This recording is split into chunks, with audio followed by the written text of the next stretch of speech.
salon sari, dan bisik-bisik tetangga. Belakangan ini, saya mendengar selentingan tentang sebuah salon yang sering menjadi buah bibir di antara para bapak di kompleks perumahan kami.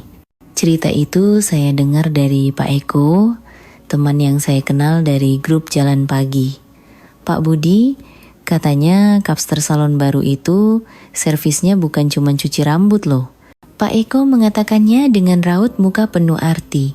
Awalnya, saya hanya menganggapnya sebagai gosip bapak-bapak biasa. Namun, saya terus mendengar cerita serupa di berbagai tempat, di warung kopi, di pasar swalayan, bahkan saat sedang mengantre di bank. Sudah 2 tahun saya tinggal di lingkungan ini, seorang diri sejak istri saya meninggal dunia. Setelah kepergiannya, saya memilih tinggal terpisah dari anak-anak. Bagaimanapun, mereka punya kehidupan masing-masing. Hari-hari saya terasa semakin sepi setelah pensiun dari pekerjaan sebagai pegawai negeri. Di tengah kesunyian itulah, saya mendengar cerita tentang salon tersebut. Nama salon itu adalah Salon Sari. Letaknya di sebuah ruko di sudut jalan, dan untuk ukuran tempat yang baru buka, usahanya tampak cukup laris. Yang paling mencolok adalah banyaknya pelanggan pria paruh baya. Saya beberapa kali melihatnya saat lewat, dan perempuan yang bekerja di dalam tampak rapi dan berpenampilan sederhana. Usianya tampaknya tidak jauh berbeda dengan saya, dan sikapnya kepada pelanggan terlihat sangat sopan. Katanya dia juga tinggal sendiri. Pak Eko memberi informasi tambahan, baru pindah ke sini setelah bercerai. Tapi ada desas-desus kalau dia memberikan layanan khusus sambil membuka salon. Nada bicara Pak Eko terdengar penuh rasa penasaran bercampur curiga. Namun, saya tidak terlalu mempercayai desas-desus semacam itu. Saya pikir kemungkinan besar itu hanyalah cerita yang dibesar-besarkan oleh imajinasi dan tebakan para tetua di kompleks. Meski begitu, rasa penasaran tetap muncul. Sejak hidup sendiri, saya tidak punya tempat potong rambut langganan, dan salon yang dulu biasa saya datangi terlalu jauh dari rumah. Mungkin tidak ada salahnya mencoba sekali, pikir saya. Saya yakin tidak ada layanan yang lebih dari sekadar potong rambut. Lagi pula dari yang saya lihat sekilas, Ibu Sari, pemilik salon itu, terlihat sangat rapi dan berkelas. Suatu Kamis sore, saya berjalan-jalan lebih awal dari biasanya dan kebetulan melewati Salon Sari. Dari balik jendela kaca, saya melihat pelanggan cukup ramai dan hampir semuanya adalah pria. Raut wajah mereka yang duduk menunggu giliran tampak penuh antisipasi. Pemandangan itu meninggalkan kesan yang aneh. Mereka terlihat terlalu bersemangat untuk orang yang sekadar datang untuk potong rambut. Bahkan saat makan malam, salon itu terus berkelebat di pikiran saya. Ketika istri saya masih hidup, dialah yang biasa merapikan rambut saya di rumah. Kini, saya merindukan sentuhan lembut tangannya. Saya baru menyadari bahwa bagi seorang pria yang hidup sendiri, sentuhan sekecil apapun bisa terasa begitu berharga. Mungkin pria-pria lain yang pergi ke salon itu juga merasakan hal yang sama dengan saya. Besok aku harus mencobanya, saya memutuskan dalam hati. Toh, rambut saya memang sudah waktunya dipotong, dan saya juga penasaran dengan kebenaran gosip di lingkungan ini. Saya hanya berniat potong rambut biasa, tidak lebih. Jumat sore, saya bersiap-siap untuk keluar sedikit lebih awal dari biasanya. Saya memeriksa kembali pakaian saya di depan cermin dan memastikan ada cukup uang tunai di dompet. Entah kenapa saya merasa gugup. Sudah lama sekali saya tidak pergi ke tempat baru. Setibanya di Salon Sari, ternyata pengunjungnya jauh lebih ramai dari yang saya duga. 3 pelanggan pria sudah duduk di kursi tunggu, sementara 2 lainnya sedang dilayani. Semuanya adalah pria paruh baya, seusia dengan saya. Suasananya terasa sedikit canggung, tetapi saya tetap memutuskan untuk masuk. "Selamat datang, Pak," sapa Ibu Sari dengan suara ceria. Dilihat dari dekat, ia tampak lebih rapi dan anggun. Riasannya tidak tebal tetapi bersih dan terawat. Sepertinya baru pertama kali kesini ya. Mau dipotong model apa? Tolong dirapikan saja, jawab saya. Ibu Sari tersenyum ramah dan memberikan saya nomor antrean. Sambil menunggu, saya mengamati para pelanggan lain. Semua tampak menunggu dengan ekspresi penuh harap. Suasana yang jarang saya lihat di tempat pangkas rambut atau salon biasa. Akhirnya giliran saya tiba. Begitu saya duduk di kursi, Ibu Sari melingkarkan handuk di leher saya dan bertanya, "Biasanya potong model seperti apa, Pak?" Suaranya lembut dan tenang. Keramahan khas seorang penata rambut. Tidak ada yang tampak istimewa. Proses cuci rambut juga biasa saja. Aroma sampo yang lembut dan wangi, serta gerakan tangan Ibu Sari yang terampil. Satu-satunya yang sedikit berbeda dari salon lain adalah setelah mencuci rambut, ia memberikan pijatan ringan di kepala. "Ini bagus untuk melancarkan peredaran darah, Pak," jelasnya. Setelah pijat kepala selesai, saya kembali ke kursi dan ia mulai memotong rambut saya. Terlihat dari cermin, Ibu Sari adalah seorang profesional yang sangat fokus pada pekerjaannya. Sesekali ia bertanya, "Segini sudah cukup, Pak?" Untuk meminta pendapat saya, benar-benar layanan salon yang sangat umum. Terakhir, sambil membersihkan sisa rambut di leher dan bahu saya dengan sikat halus, Ibu Sari berkata, "Leher Bapak sepertinya tegang sekali, saya pijat sebentar ya." Sambil berkata begitu, ia mulai menekan lembut bagian belakang leher saya. Awalnya terasa canggung, tetapi ternyata pijatannya sangat menyegarkan. "Bagaimana, Pak? Enak ya?" tanyanya. "Iya, segar sekali rasanya," saya menjawab jujur. "Sudah lama sekali saya tidak menerima pijatan seperti ini sejak hidup sendiri. Tiba-tiba saya teringat pijatan bahu yang sesekali diberikan istri saya dulu. Untuk pelanggan tetap, biasanya saya selalu berikan layanan seperti ini.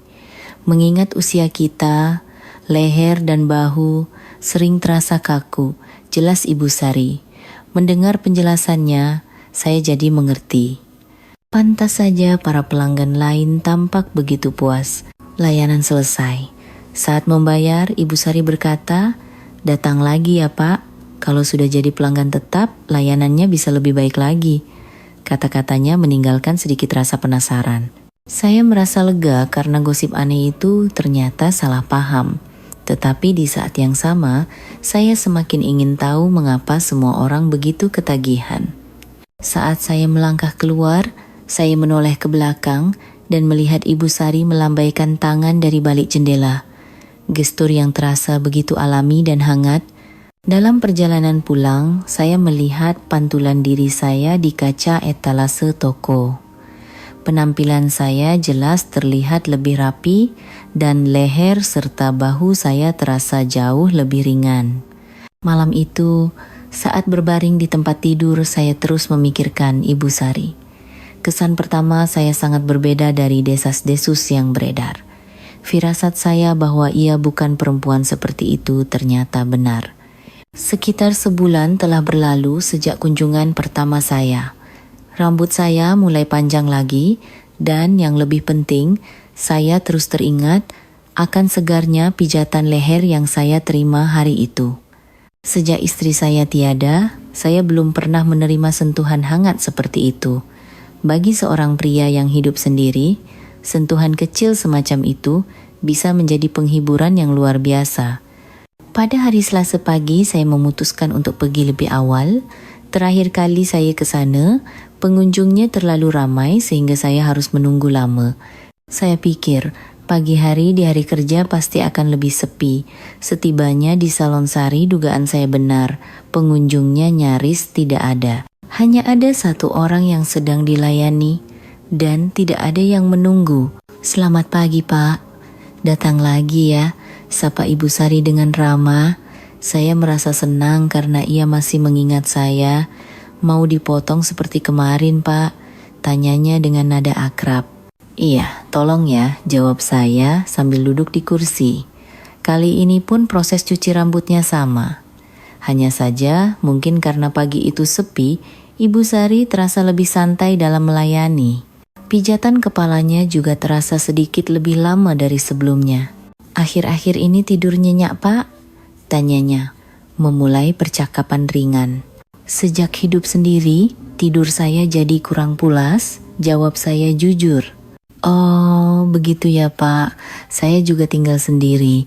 Jadi, saya paham sekali perasaan itu," balas Ibu Sari, sedikit berbagi tentang situasinya sambil menunjukkan empati. Pada saat itu, saya merasa semakin akrab dengannya. Selama potong rambut, kami mengobrol tentang banyak hal. Obrolan seputar lingkungan kompleks, cuaca, dan pola hidup sehari-hari. Ibu Sari adalah pendengar yang baik. Ia menimpali dengan pas dan terkadang memberikan reaksi yang lucu. "Bahu Bapak tegang sekali." "Sebentar ya," kata Ibu Sari setelah selesai memotong rambut saya sambil mengamati bahu saya. Tidak seperti sebelumnya, kali ini nadanya terdengar lebih profesional. Kemudian ia mulai menekan leher dan bahu saya lebih dalam. Tanpa sadar, saya mengerang pelan karena pijatannya terasa jauh lebih nikmat. Rasanya seperti dipijat oleh ahli. Jari jemari Ibu Sari bergerak dari leher ke bahu, lalu turun hingga ke bawah tulang belikat, mengurai kekakuan dengan sangat dalam.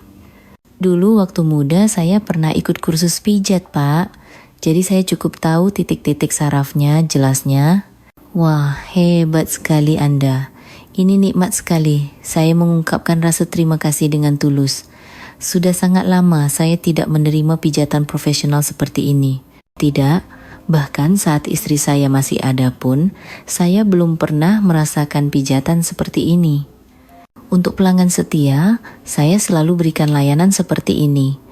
Apalagi untuk yang tinggal sendiri, kan tidak mudah merawat badan, kata Ibu Sari.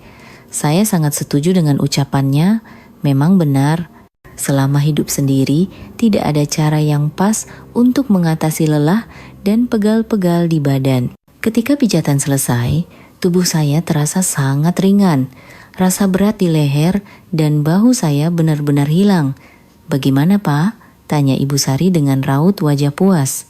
"Luar biasa, baru kali ini ada yang bisa mengurai pegal saya sampai tuntas begini." Saat membayar, Ibu Sari berkata, "Lain kali kalau mau datang telepon dulu saja, Pak. Nanti saya atur waktunya supaya Bapak bisa lebih nyaman dilayani." Ia menyodorkan kartu namanya sambil tersenyum ramah. Senyumannya terasa begitu hangat. Dalam perjalanan pulang, perasaan saya campur aduk. Tubuh saya memang terasa sangat ringan, tetapi secara emosional ada sesuatu yang sulit dijelaskan. Perasaan rindu, kesepian, dan harapan aneh yang saling berkelindan. Mungkin karena sentuhan hangat yang sudah lama tidak saya rasakan. Perasaan itu terus membekas bahkan setelah saya tiba di rumah. Saat bercermin, raut wajah saya pun tampak lebih cerah. Malam itu, di tempat tidur, sentuhan hangat tangan Ibu Sari terus terbayang. 2 minggu setelah kunjungan kedua, Pak Eko dari grup Jalan Pagi membawa gosip baru. "Pak Budi, katanya Capster Salon itu sekarang terima pelanggan sampai larut malam loh." Nada bicara Pak Eko terdengar lebih yakin dari sebelumnya. "Larut malam?" Tanpa sadar saya bertanya dengan penuh minat. "Iya, kemarin malam saya lihat pas jalan-jalan. Sudah jam 9 lebih, lampunya masih menyala. Ada satu pelanggan pria di dalam." Mendengar cerita Pak Eko, entah kenapa dada saya terasa sesak. Apakah ini rasa cemburu atau hanya sekadar curiga? Sejak malam itu, saya jadi terus memikirkan Salon Sari. Setiap kali berjalan-jalan, langkah saya tanpa sadar mengarah ke sana. Dan memang benar, beberapa kali saya melihat lampu salonnya masih menyala lebih larut dari biasanya. Melihat siluet samar dari balik jendela membuat hati saya tidak nyaman. Gosip tentang Ibu Sari di lingkungan kami semakin menjadi-jadi. Ibu-ibu yang saya temui di pasar pun berbisik-bisik. Cerita tentang tinggal sendiri dan memberikan layanan khusus terus beredar. Setiap kali mendengarnya, perasaan saya menjadi tidak enak. Entah kenapa, saya merasa ingin membela Ibu Sari. Beberapa hari kemudian, tanpa sadar saya kembali mendatangi salon Sari. Sebenarnya tidak ada kebutuhan mendesak untuk potong rambut, tetapi kaki saya melangkah ke sana. "Loh, Bapak datang lagi? Rambutnya sudah panjang ya?" sapa Ibu Sari dengan ekspresi terkejut. "Tolong dirapikan sedikit saja," jawab saya canggung. Kali ini ada satu pelanggan pria lain di dalam, seorang bapak berusia sekitar akhir 50-an yang tampak mengobrol akrab dengan Ibu Sari.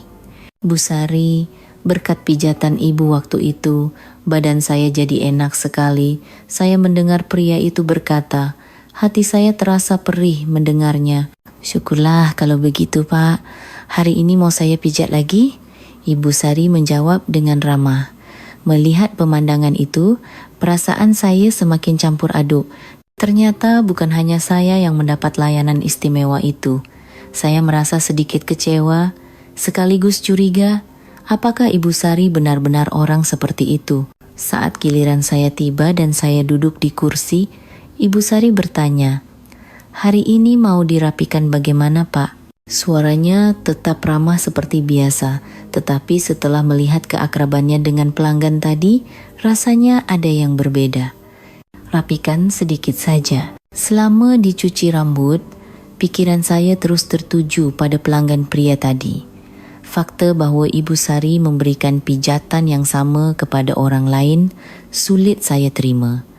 Apakah ini hanya kecemburuan seorang pria tua yang kesepian?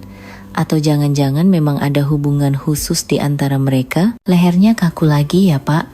Seperti biasa, Ibu Sari mulai memijat. Namun kali ini sentuhannya tidak terasa seistimewa dulu. Mungkin karena pikiran bahwa pria-pria lain juga mendapatkan layanan yang sama. Karena hati saya tidak nyaman, tubuh saya pun menjadi tegang. "Bagaimana, Pak? Sepertinya kurang nyaman ya?" Ibu Sari menyadari kondisi saya dan bertanya. "Tidak apa-apa kok. Saya baik-baik saja," jawab saya berbohong, meskipun raut wajah saya pasti menunjukkan sebaliknya. Ibu Sari sepertinya juga merasakan suasana canggung itu dan memijat dengan lebih diam dari biasanya. Saat membayar, Ibu Sari bertanya dengan hati-hati, "Maaf, Pak, apa ada yang salah dari saya? Hari ini raut wajah Bapak terlihat murung." Mendengar itu, saya sadar bahwa tidak ada alasan bagi saya untuk marah pada Ibu Sari. Sebagai seorang penata rambut, sudah sewajarnya ia melayani semua pelanggan dengan ramah. "Tidak kok, saya hanya sedikit lelah," jawab saya sambil tersenyum canggung. Ibu Sari tampak lega dan berkata, "Lain kali datang lagi dengan perasaan yang lebih nyaman, ya Pak." Kata-katanya justru membuat saya merasa lebih bersalah. Saat melangkah keluar dari salon, saya merasa diri saya begitu menyedihkan. Apakah karena sudah terlalu lama hidup sendiri, saya jadi memberikan makna berlebihan pada sebuah keramahan kecil?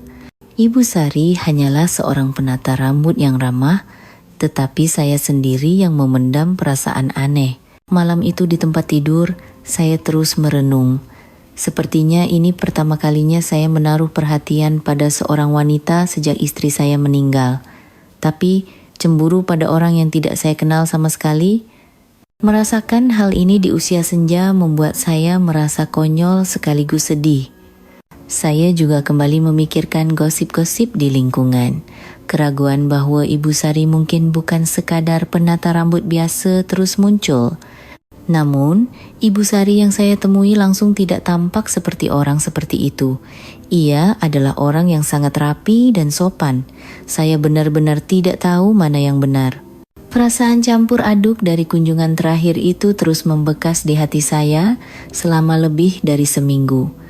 Perhatian dan kecurigaan terhadap Ibu Sari serta rasa malu pada diri sendiri membuat pikiran saya tidak tenang. Saya jadi sulit tidur. Dan setiap kali berjalan-jalan, pandangan saya selalu mengarah ke salon Sari. Hingga pada suatu Jumat malam, hujan turun rintik-rintik.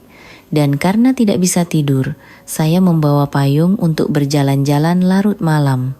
Jam menunjukkan pukul 10 malam. Biasanya pada jam seperti ini, saya menonton televisi atau membaca buku di rumah, tetapi malam itu entah kenapa saya ingin keluar. Sambil mendengarkan suara hujan, saya berjalan pelan hingga melewati salon sari. Saya pikir salonnya sudah tutup, tetapi ternyata lampunya masih menyala. Ternyata yang dikatakan Pak Eko benar, pikir saya.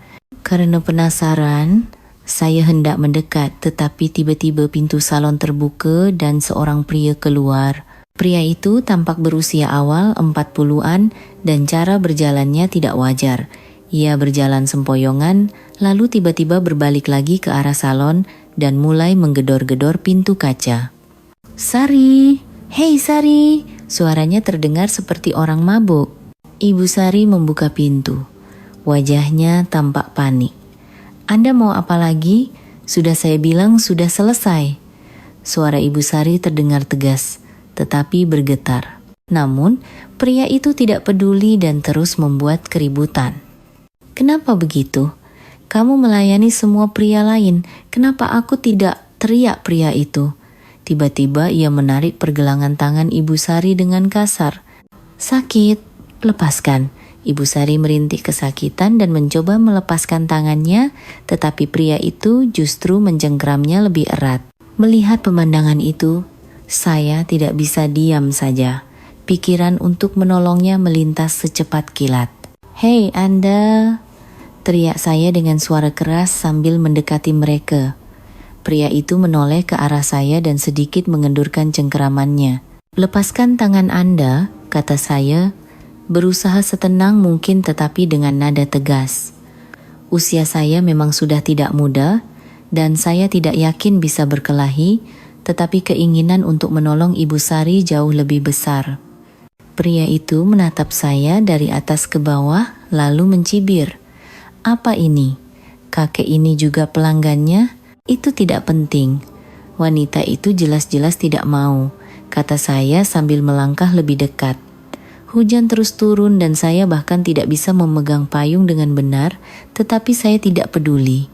Ibu Sari berlindung sedikit di belakang saya. "Cih, dasar pengganggu!" Pria itu mengumpat sambil melepaskan tangan Ibu Sari.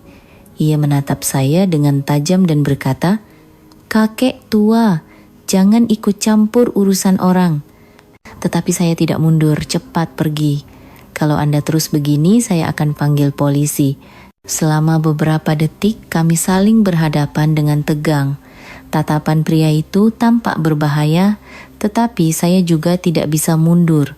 Untungnya, pria itu yang menyerah lebih dulu. "Sialan," gumamnya sambil berbalik pergi. Ia menghilang dalam kegelapan sambil sempoyongan di tengah hujan. Setelah pria itu benar-benar pergi, barulah saya dan Ibu Sari bisa bernapas lega. "Anda tidak apa-apa?" tanya saya sambil memeriksa keadaannya. Ibu Sari mengusap-usap pergelangan tangannya dan mengangguk, tetapi wajahnya masih pucat. Terima kasih banyak. "Sebaiknya kita ke klinik. Pergelangan tangan Anda sepertinya sakit," kata saya dengan cemas. Ibu Sari mencoba memutar pergelangan tangannya dan menjawab, "Tidak apa-apa, sepertinya tidak parah." Tetapi raut wajahnya masih menunjukkan keterkejutan. "Bagaimana kalau minum teh hangat dulu? Anda pasti sangat kaget." Saya menawarkan dengan hati-hati. Ibu Sari ragu sejenak, lalu mengangguk. "Apakah tidak merepotkan? Sudah larut malam begini?" "Tidak apa-apa. Saya juga keluar karena tidak bisa tidur. Di dekat situ ada sebuah warung tenda yang masih buka. Bagaimana kalau kita minum wedang jahe saja?" kata Ibu Sari ketika melihat warung itu.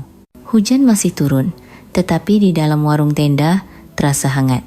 "Wedang jahenya 2, Mas," pesan Ibu Sari lebih dulu. Saya juga pesan 1. Pemilik warung mengantarkan wedang jahe dan beberapa gorengan. Ibu Sari mengambil gelasnya dan langsung menenggaknya. "Pelan-pelan saja minumnya. Anda pasti kaget sekali," kata saya, tetapi Ibu Sari terus minum. Tiba-tiba air matanya mulai mengalir. "Maafkan saya tidak tahu kenapa jadi begini," kata Ibu Sari sambil menyeka air matanya dengan punggung tangan. "Tidak apa-apa, menangislah. Anda pasti sangat ketakutan," kata saya sambil memberikan tisu. Ibu Sari menangis dalam diam untuk beberapa saat. "Saya benar-benar tidak melakukan apa-apa," kata Ibu Sari dengan suara bergetar. "Saya hanya bersikap ramah pada para bapak di kompleks ini. Tapi karena saya tinggal sendiri, semua orang langsung berpikiran yang aneh-aneh. Terutama orang itu, sejak awal tatapannya sudah tidak enak." Mendengar itu, barulah saya memahami semuanya. Gosip yang beredar di lingkungan, alasan lampu salon menyala hingga larut malam, dan perilaku pria tadi. Ibu Sari hanya memberikan layanan dengan ramah, tetapi beberapa orang telah salah memahaminya. "Dulu saya pernah belajar pijat kan? Jadi saya hanya ingin membantu mereka yang punya masalah leher atau bahu," lanjut Ibu Sari. "Banyak pria yang tinggal sendiri sering sakit-sakitan, jadi saya bantu sedikit tapi malah jadi gosip aneh." "Saya mengerti," kata saya dengan tulus. Semua kecurigaan yang selama ini saya pendam lenyap seketika. Ibu Sari benar-benar hanya ingin membantu dengan niat yang tulus. Malam itu di warung tenda kami berdua menghabiskan 2 gelas wedang jahe. Ibu Sari menceritakan kisahnya dan saya menceritakan kisah saya. Saling berbagi kesepian dan kesulitan hidup, dinding di antara kami pun runtuh. Saat kami bercerita di warung tenda, hujan turun semakin deras. Rintik-rintik yang tadinya lembut kini berubah menjadi guyuran lebat. Suara hujan yang menghantam atap terpal warung terdengar semakin kencang. "Wah, hujannya deras sekali," kata Ibu Sari sambil melihat keluar. "Akan sulit untuk pulang," kata saya cemas. Ibu Sari mengangguk. "Benar sekali, meskipun saya bawa payung, rasanya tidak akan berguna melawan hujan sebesar ini." Pemilik warung pun ikut berkomentar. Tadi ramalan cuaca memang bilang akan hujan, tapi tidak menyangka akan sederas ini. Saya melihat jam, sudah lewat pukul 11:30 malam. Dengan waktu selarut ini dan hujan lebat, akan sulit mencari taksi atau ojek. Pipi Ibu Sari tampak sedikit memerah, mungkin karena wedang jahe, dan tangannya masih sedikit gemetar karena kejadian mengerikan tadi. "Jika Anda tidak keberatan, silakan mampir ke rumah saya sampai hujannya reda," tawar saya dengan hati-hati. Sebenarnya saya ragu apakah pantas seorang pria yang tinggal sendiri mengajak seorang wanita ke rumahnya. Tetapi dalam cuaca seperti ini, saya tidak mungkin membiarkan Ibu Sari pulang sendirian. Apalagi setelah apa yang baru saja ia alami. Saya khawatir ia akan ketakutan jika sendirian. "Apakah tidak apa-apa? Saya takut merepotkan," kata Ibu Sari ragu-ragu. Namun dari raut wajahnya, saya bisa melihat bahwa ia tidak ingin sendirian. "Sama sekali tidak merepotkan. Rumah saya dekat dari sini. Kita bisa minum teh lagi sambil menunggu hujannya reda," kata saya. Akhirnya, Ibu Sari menerima tawaran saya. "Baiklah, terima kasih banyak. Sejujurnya, saya sedikit takut untuk sendirian malam ini setelah kejadian tadi," ia mengakui perasaannya. Pemilik warung meminjamkan kami payung besar, dan kami berjalan bersama menuju rumah saya. Jaraknya tidak terlalu jauh, tetapi karena angin dan hujan yang kencang, kami berdua tetap basah kuyup. Bahu dan ujung rok Ibu Sari basah, begitu pula celana dan sepatu saya. "Cepat masuk dan hangatkan badan," kata saya sambil membuka pintu dan mempersilakannya masuk lebih dulu. "Wah, rumah bapa rapi sekali," kata Ibu Sari takyub sambil melihat sekeliling ruang tamu. Karena tinggal sendiri, saya sudah terbiasa untuk selalu merapikan rumah. Keterampilan mengurus rumah yang saya pelajari dari almarhumah istri juga sangat membantu. "Saya ambilkan handuk, nanti Anda bisa masuk angin," kata saya. Saya memberikannya handuk besar dan menyeduh teh hangat. Sambil mengeringkan rambutnya yang basah dengan handuk, Ibu Sari berkata, "Terima kasih banyak. Kalau tidak ada Anda hari ini, saya tidak tahu akan bagaimana." Suaranya masih terdengar sedikit bergetar. "Kejadian seperti itu tidak akan terjadi lagi. Jangan terlalu khawatir." Saya menenangkannya sambil menyodorkan secangkir teh herbal hangat. Setelah Ibu Sari meminumnya seteguk, ia berkata, "Ah, hangat sekali. Rasanya hati saya jadi lebih tenang." Kami duduk berdampingan di sofa sambil minum teh dan mengobrol. Jika di warung tenda kami lebih banyak bicara tentang kejadian hari itu, sekarang kami berbagi cerita tentang kehidupan sehari-hari. "Apa hal yang paling sulit saat hidup sendiri?" tanya Ibu Sari. "Waktu malam hari adalah yang paling berat," jawab saya jujur. "Dulu saat istri saya masih ada, kami biasa saling bercerita tentang apa yang terjadi seharian. Sekarang tidak ada teman bicara, jadi terasa sangat sepi." Ibu Sari mengangguk dengan ekspresi penuh pengertian. Saya juga sama, terutama saat menutup salon dan pulang ke rumah yang kosong. Rasanya sangat sepi. Meskipun saya mengobrol dengan pelanggan, itu kan sebatas hubungan kerja.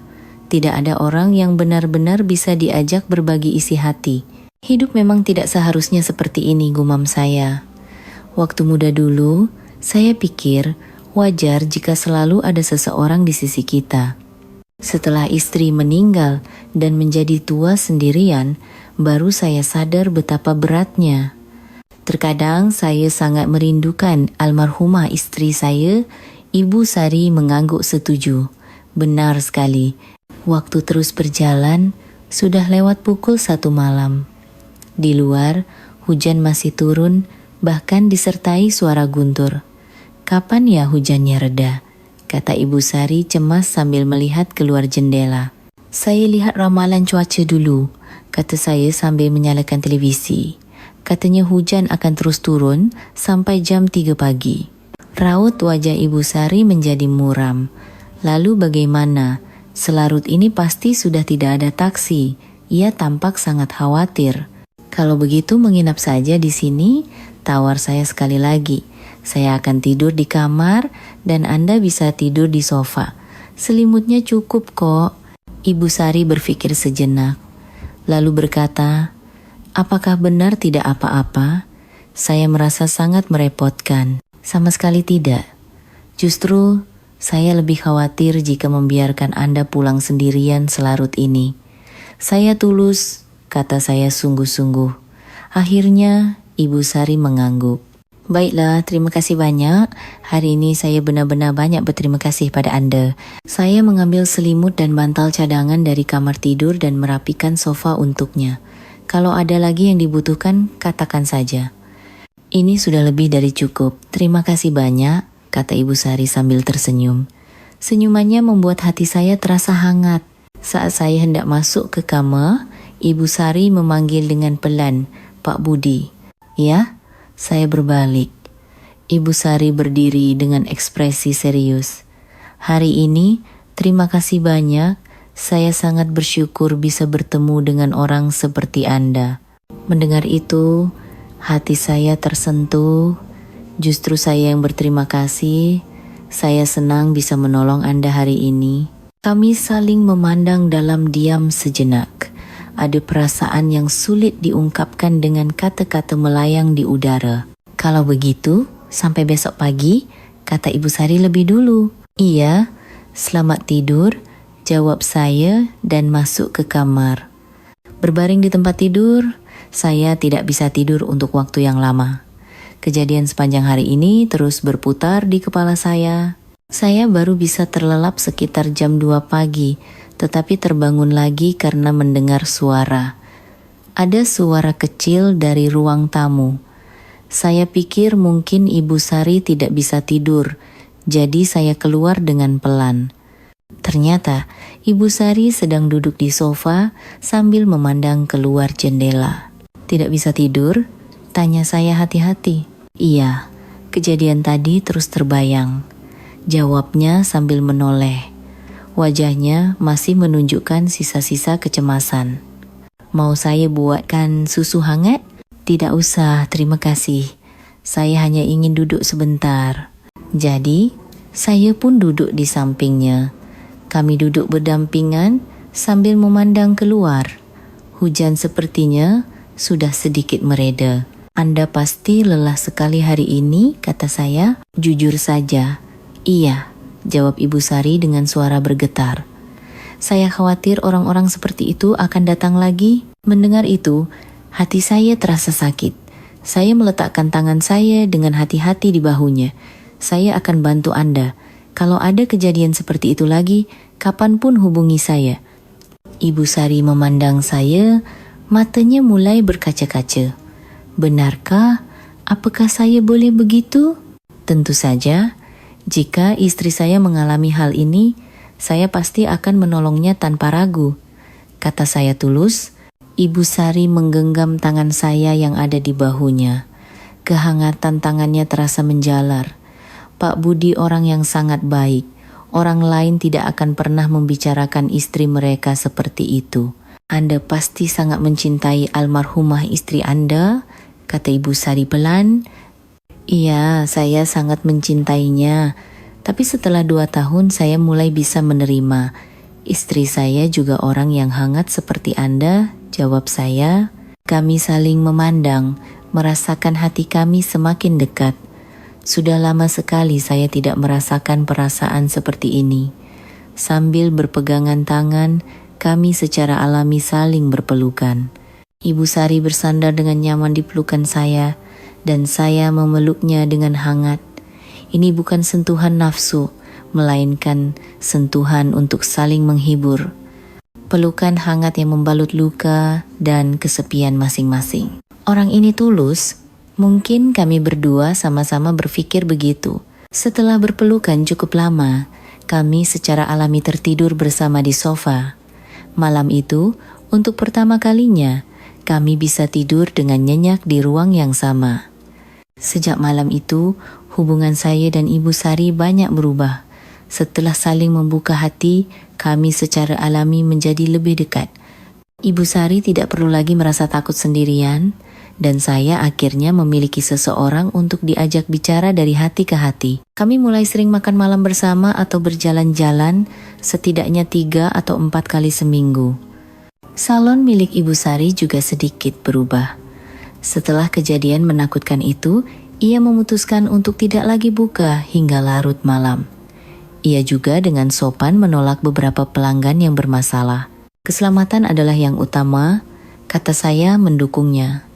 Dan dukungan itu membuatnya lebih berani. Suatu Selasa sore, saya seperti biasa mampir ke salon Ibu Sari. Belakangan ini, saya lebih sering datang untuk sekadar menyapa dan minum teh daripada untuk potong rambut.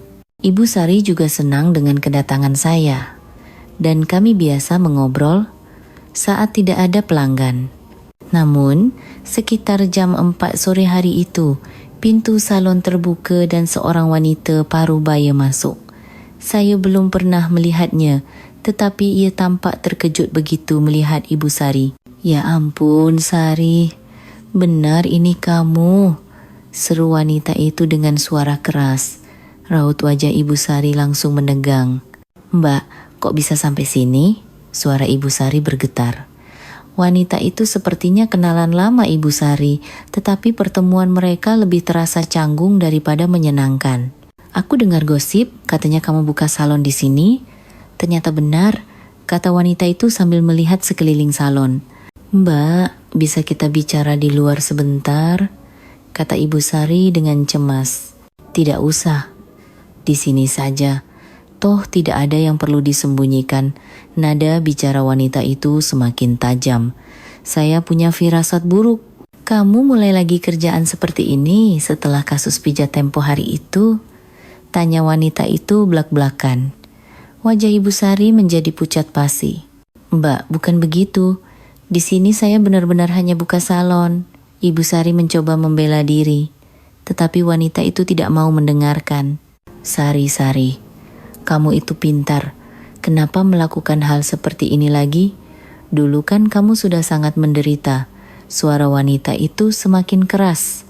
Mendengar percakapan mereka, saya mulai mengerti.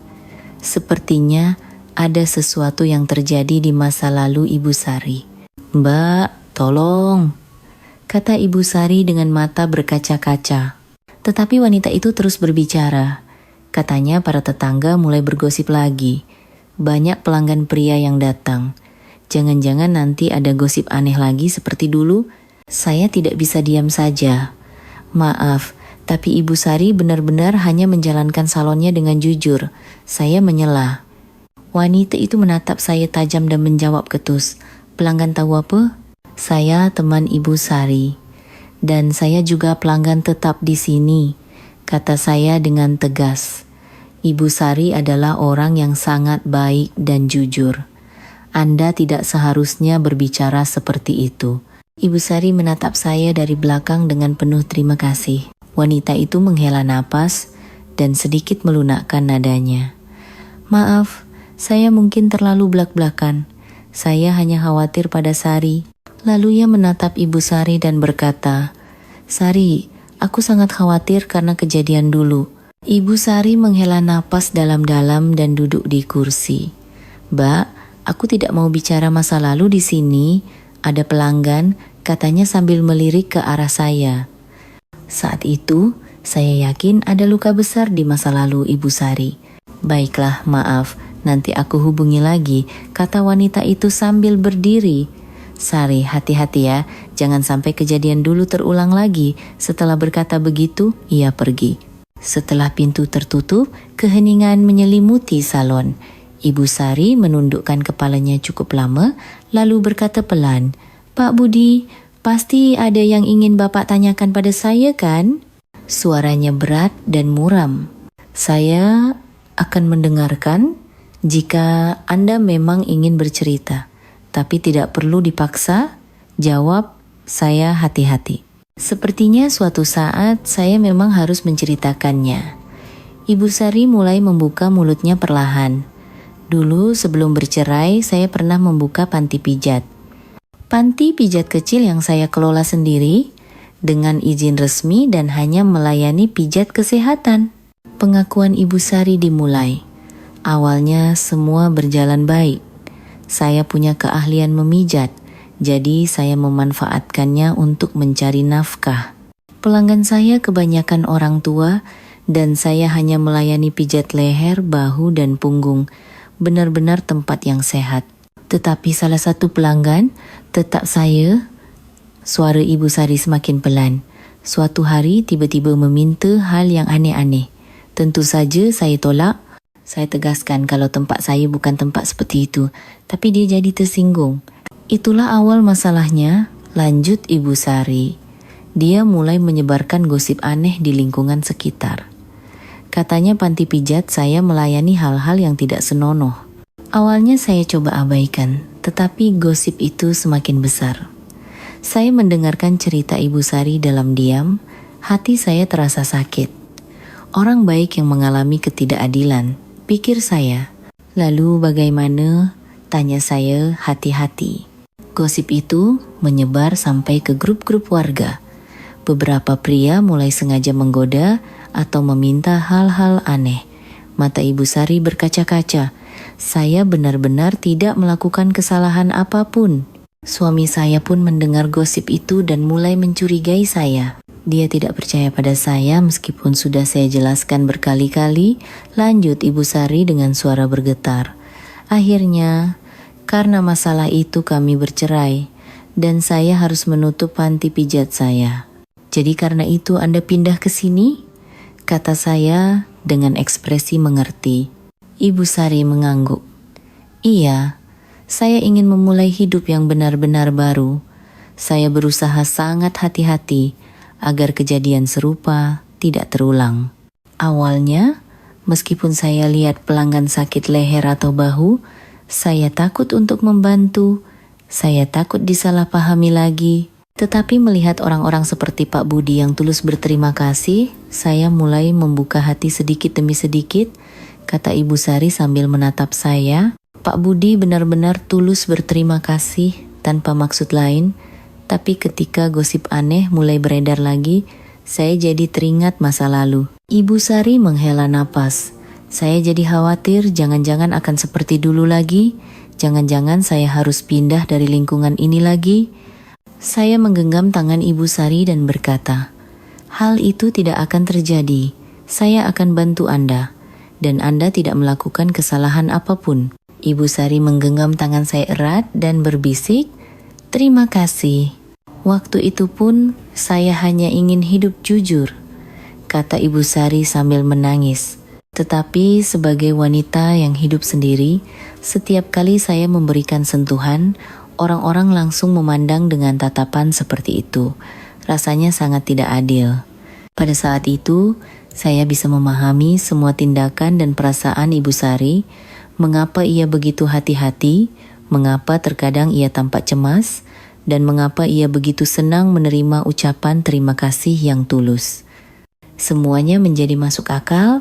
"Sekarang semua akan baik-baik saja," kata saya dengan nada yakin. "Ada saya dan ada banyak pelanggan setia yang tulus menyayangi Anda. Dan yang terpenting, Anda tidak bersalah." Mendengar kata-kata saya, Ibu Sari sepertinya mulai bisa menguatkan hatinya. "Saya sangat beruntung bisa bertemu dengan orang seperti Pak Budi," katanya sambil tersenyum cerah. "Sejak hari itu, saya benar-benar memahami masa lalu dan luka Ibu Sari, dan keinginan saya untuk melindungi dan menjaganya menjadi semakin besar. 3 bulan berlalu sejak saya mendengar cerita masa lalu Ibu Sari. Selama waktu itu, hubungan kami menjadi semakin dalam. Mengetahui luka dan penderitaan masing-masing membuat kami semakin menghargai satu sama lain, dan waktu yang kami habiskan bersama secara alami bertambah. Kini, kami hampir setiap hari makan bersama atau sekadar jalan-jalan santai. Suatu Sabtu pagi, Ibu Sari menelepon saya. "Pak Budi, hari ini ada waktu? Saya mau ajak ke pasar belanja bareng." Suara Ibu Sari terdengar lebih ceria dan ringan dari biasanya. "Tentu saja." "Mau bertemu jam berapa?" jawab saya dengan senang hati. "Bagaimana kalau jam 10? Biar tidak terlalu ramai." "Baiklah, kita bertemu di depan salon ya." Begitulah kami membuat janji. Belakangan ini, janji-janji sederhana seperti ini terasa sangat membahagiakan. Setibanya di pasar, suasananya sangat ramai dan penuh semangat. Karena akhir pekan, orang-orang lebih banyak dari biasanya, dan suara para pedagang terdengar riuh. "Mau beli apa dulu?" tanya Ibu Sari. "Pilih saja apa yang Ibu Sari suka," jawab saya, yang dibalas dengan senyum cerah darinya. "Kalau begitu, kita lihat sayuran dulu ya," kata Ibu Sari sambil menggandeng lengan saya dengan alami. Melihat kami, beberapa pedagang bertanya, "Wah, Pak Sutri ya?" Awalnya kami canggung dan menjawab bukan, tetapi lama-kelamaan kami hanya tersenyum saja. Sambil membeli sawi, lobak, wortel, dan bawang, Ibu Sari berkata, "Belakangan ini saya sedang belajar membuat kimchi sendiri, biar hidup sendiri tetap bisa makan enak." "Wah, Ibu Sari mau membuat kimchi?" Tiba-tiba saya teringat istri saya yang juga suka membuatnya, tetapi perasaan sedih tidak lagi muncul seperti dulu. "Pak Budi ikut buat juga ya. Kalau saya buat sendiri terlalu banyak, nanti kita bagi 2, ajak Ibu Sari." Hati saya terasa hangat mendengarnya. "Ide bagus. Nanti saya bantu." Saya baru menyadari betapa menyenangkannya merencanakan dan melakukan sesuatu bersama-sama. Di lapak ikan, kami membeli ikan kembung dan bawal. "Pak Budi suka ikan?" tanyanya. "Iya, terutama ikan kembung bakar." "Kalau begitu, nanti malam saya buatkan ikan kembung bakar. Saya jago loh bakarnya," kata Ibu Sari dengan percaya diri. Di lapak daging, sambil memilih iga sapi dan ayam, Ibu Sari berkata, "Sekarang pelanggan di salon banyak yang mengkhawatirkan saya. Berkat Pak Budi juga, gosipnya sudah jauh membaik." "Gosip apa?" tanya saya penasaran. "Katanya Ibu Sari sudah punya pacar yang baik," katanya sambil tersipu. Jadi sekarang kebanyakan pelanggan yang datang benar-benar hanya untuk potong rambut. Yang datang dengan harapan aneh-aneh sudah hampir tidak ada. Mendengar itu, saya merasa lega. Syukurlah, saya senang Ibu Sari bisa bekerja dengan tenang sekarang. Ini semua berkat Pak Budi. Saya tidak pernah tahu bahwa memiliki seseorang yang bisa diandalkan bisa memberikan kekuatan sebesar ini. Setelah selesai berbelanja, dalam perjalanan pulang, kami bertemu dengan Pak Eko dari grup Jalan Pagi. Pak Budi, jalan bareng Bu Sari ya? Sapa Pak Eko dengan ramah. Iya Pak, selamat pagi. Ibu Sari juga menyapa dengan sopan. Wajah Bapak sekarang cerah sekali ya. Benar-benar berbeda, kata Pak Eko sambil tersenyum penuh arti. Masa sih? Saya tertawa canggung. Meskipun sebenarnya saya sendiri merasa suasana hati saya jauh lebih baik belakangan ini. Ibu Sari juga terlihat jauh lebih ceria. Kalian berdua serasi sekali. Mendengar ucapan Pak Eko, Ibu Sari tersenyum malu. Terima kasih, kata teman-teman di grup Jalan Pagi. Mereka semua ikut senang. Katanya Pak Budi sudah bertemu orang yang baik. Mendengar itu, Ibu Sari berkata, wah, jadi semua tetangga sudah tahu ya? Apakah Anda merasa tidak nyaman? Tanya saya cemas. Tidak kok, justru saya senang. Sekarang kan tidak ada lagi yang perlu disembunyikan, jawab Ibu Sari dengan tegas, membuat hati saya merasa mantap. Kami pergi ke rumah Ibu Sari untuk menyiapkan makan malam. Belakangan ini kami hampir setiap hari makan bersama, jadi waktu yang dihabiskan di rumahnya pun semakin banyak. Pak Budi duduk saja. Hari ini biar saya yang siapkan semuanya, kata Ibu Sari sambil mengenakan celemek. Sementara Ibu Sari membakar ikan, saya menonton televisi di ruang tamu. Suara desis dari dapur dan aroma ikan bakar yang harum terasa sangat menyenangkan. Rumah ini terasa hidup kembali. Kehangatan yang tidak bisa saya rasakan saat hidup sendiri. Sudah siap. Ibu Sari menyajikan makanan di meja, ikan kembung bakar, sayur asem, sambal, dan berbagai lauk pauk lainnya tampak sangat lezat. Wah, kelihatannya enak sekali. Baunya saja sudah bikin lapar, puji saya tulus. Sambil makan bersama, kami mengobrol tentang banyak hal, cerita di salon, gosip tetangga, dan rencana masa depan. Pak Budi, rasanya kita sekarang sudah seperti keluarga, ya? Kata Ibu Sari dengan wajah bahagia. Apalagi Bapak setiap hari membantu saya buka dan tutup salon. Rasanya benar-benar tenang. Memang benar, belakangan ini saya setiap pagi membantu Ibu Sari membuka salon dan sore harinya membantu merapikan dan menutupnya. Sudah sewajarnya saya bantu. Kasihan kalau Ibu Sari harus sendirian. Berkat Bapak, hati saya jadi tenang sekali. Dulu saya selalu cemas, tapi sekarang saya bisa bekerja tanpa khawatir. Malam itu, kami menonton televisi bersama di rumah Ibu Sari.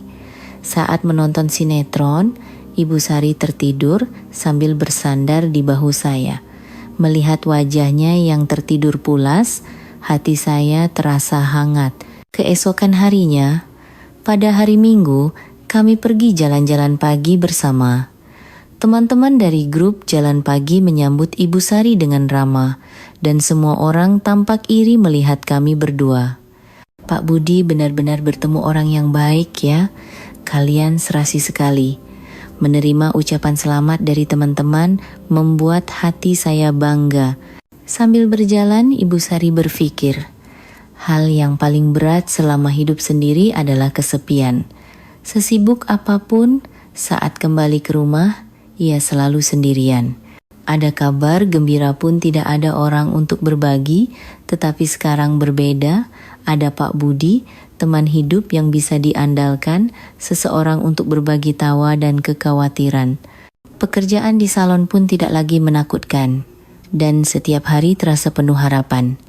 Luka masa lalu kini bisa ia sembuhkan bersama Pak Budi. Ternyata hidup sendiri membuat kesepian terasa 2 kali lipat. Tetapi hidup bersama membuat kehangatan hati juga terasa 2 kali lipat. Sekarang kami benar-benar bisa tertawa bersama. Kedepannya, saya ingin terus membangun kehidupan sehari-hari yang sederhana namun bahagia bersama Pak Budi. Saling menyayangi dan menjaga, hidup sebagai pasangan sejati. Begitulah kisah cinta kami memulai babak baru. Jodoh berharga yang bertemu di usia senja, cinta tulus yang mekar melampaui salah paham dan prasangka, serta janji untuk saling membalut luka dan berjalan bersama. Kini, kami tidak lagi sendirian, karena bersama hari-hari kami menjadi lebih hangat dan bahagia.